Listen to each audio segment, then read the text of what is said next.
Mildenberger, and I'm an artist designer. I'm a surface designer, so I make paintings and turn them into wallpapers and fabrics, and those are used in homes and clothing and a million other things.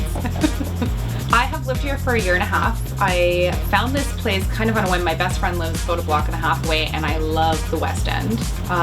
So that was primarily the reason I was looking for a place in the West End. It's close to Stanley Park, the seawall, and I'm an ocean nut, so I need to be near the ocean. I have to get a good walk every day.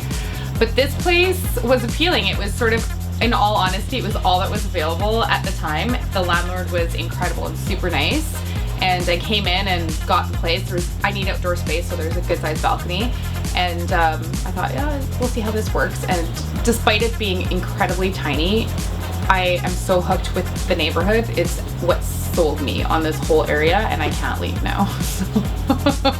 It really depends on what I'm working on and I guess what medium. So sometimes when I create something, it's just done on paper. And if it's done on paper, it'll be on the floor or it'll be at my desk over here.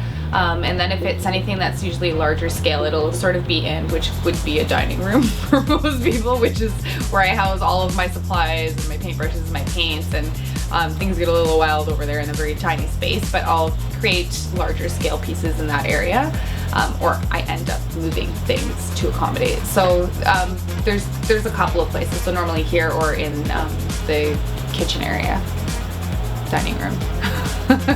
You know what, I'm fortunate that I love what I do, so the whole space just feels like it's me. But that being said, there's not a lot of personal stuff in the overall space, so I keep that in my bedroom. So my books are in there, my photographs, all of the things that I cherish the most in the world are kept in my bedroom. And so that is the place where I go to unwind and just clear my head, or it's out on my balcony.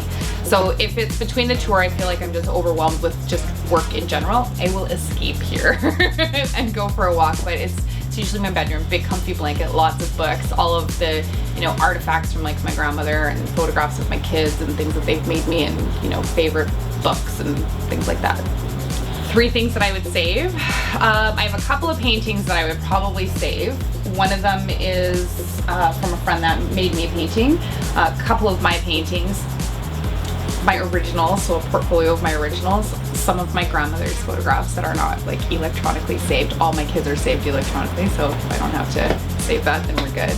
I think it's interesting when people initially walk into my space, they're always like, wow, this is just you. Like, it's art, it's bright, it's bold, and that's everything. Everything from the paintings on the wall to things that are on the floor, everything's just, it's vibrant. So it's everything, you're right. The size, for sure. I would take out walls. I can deal with older places. It's too small, so it doesn't allow me to actually have more of a life outside of my work. So I feel like I'm just overwhelmed with work. So when I bring bigger pieces in, which half of it's not here, it's just a lot.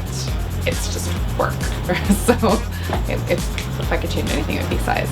When I had the space for that, and my studio was really tiny because it wasn't my career, I would have the great dinner parties, the casual dinner parties, the friends over in the yard. Now it's an entire workspace. I don't even have a TV in here. So when I have friends over, we just it's pretty casual. It's hang out, have dinner. We'll have dinner either outside, in here at this, or other furniture that ends up coming in from a show. And I'll set up in the studio. Sometimes we'll have dinner in there. So it's pretty artsy and strange. Thanks for watching, and check out some of my work at the Red Palette.